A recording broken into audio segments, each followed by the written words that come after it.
మనం ఇప్పుడు వరకు ఇలాగా పాలించుకొని వస్తాం. ఇది అయితే 80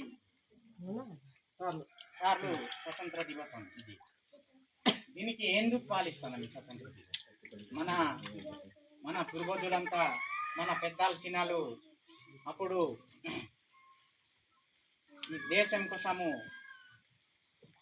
పోరాటలాడి ఈ దేశానికి స్వతంత్రం ఇచ్చినారు. దాని గురించి ఈ స్వతంత్ర దివస్ స్వాధీనతా దివస్ అని దీనికి పాలిస్తున్నాము. అందుకే మనం ఈ వట్టినే ఈ స్వతంత్ర దివస్ పాలించి పలకుంటేనా యాదు. ఇప్పుడు మనమంతా అందరలా మన చూడండి, కొరాపూర్ జిల్లా లోపల ఈ ఒండిబైట్ కొరాపూర్ అంతే, కొరాపూర్ ఆయన నవరంపూర్ అని, మల్కాన్గిరి అని, రాయగడ అని మన దొర్లు ఈ 3-4 జిల్లాలకే ఉన్నారు. అయితే అంతకి కింద ఉన్నాం మన దొర్లే. ఆనందనం దగ్గరన ఏదో ఒక చదువు సరగానం దగ్గరన ఎక్కడనా మన వారే కింద ఉన్నాం.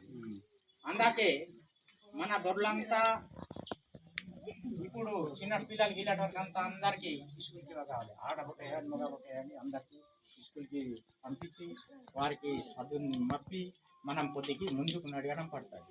అంతకి చూడు, ఇప్పుడు కోందులకి చూడు, కోందులు వారు అంతకు ముందు వెళ్ళిపోయి వారు డిగ్రీలు చేసేసి మేస్టర్లు, ఆఫీసర్లు, బీఫీసర్లు అయిపోయింది.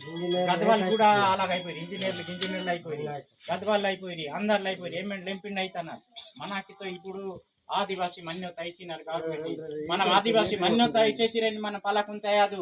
మనం గవర్నమెంట్ డిగ్రీ నెలకి 5 కేజీలు బియ్యం కొనికి చేస్తే అవి తినేసి పలకుంటాయాదు. కానీ మన పిల్లలకి ఇప్పుడు చదివించాలి, ఖండించాలి, వారికి మీద తీసుకెళ్ళాలి.